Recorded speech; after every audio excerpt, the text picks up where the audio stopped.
Hi guys, so as you know, I was a Disney cast member in the spring of 2019. I did a college program. And during that time, something really interesting that I got to do was a backstage tour of Rock and Roller Coaster. And I want to talk about this specifically because I am a giant baby when it comes to roller coasters. I never really got to go to theme parks on family vacations or anything. So working at Disney was the first time I ever really got to go to a theme park that I remember. I went when I was very young, like 3 years old, and then again when I was like 9 or 10. And I don't really remember it that well. I have snippets. The only thing I really remember from that trip is the Great Movie Ride, and that's not there anymore, sadly. But I got to go see Rock and Roller Coaster backstage, and it was a big deal for me just because I didn't like the ride vehicle safety system. It clips in front of you, and I never really felt secure. I always felt like I was jostling around. Comparatively, another roller coaster that's pretty much like Rock and Roller Coaster is the Mummy ride at Universal, and their ride vehicle kind of clips in over your waist as you're sitting. So I felt more secure in that, surprisingly, than I did in Rock and Roller Coaster. So when I had the opportunity to go on a backstage tour, I took it because I wanted to feel more safe on it. I wanted to love that ride. Just because who doesn't like Aerosmith blasting in your ears, as you're going really fast. That's the only roller coaster I've really ridden with a inverted loop, too. So I wanted to learn more about the ride anyway.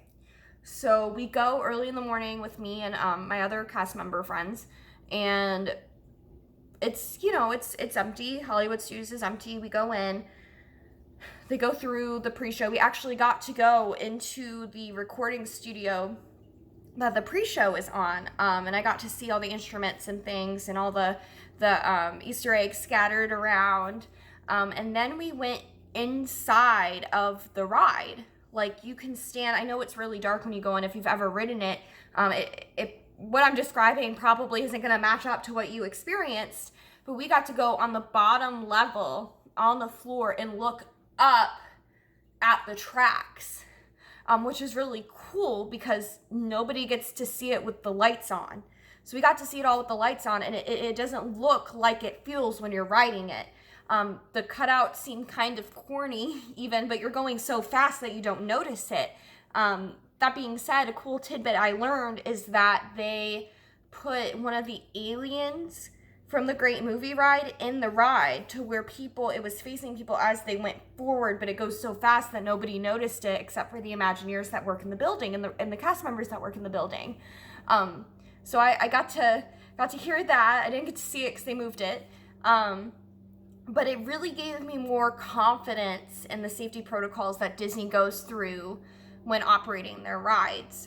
And so now that's one of my favorite roller coasters. I know for a fact that nothing bad is ever going to happen on that roller coaster based on the ride mechanics.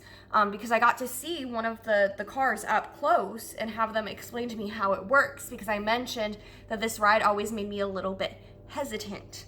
So I got to see that.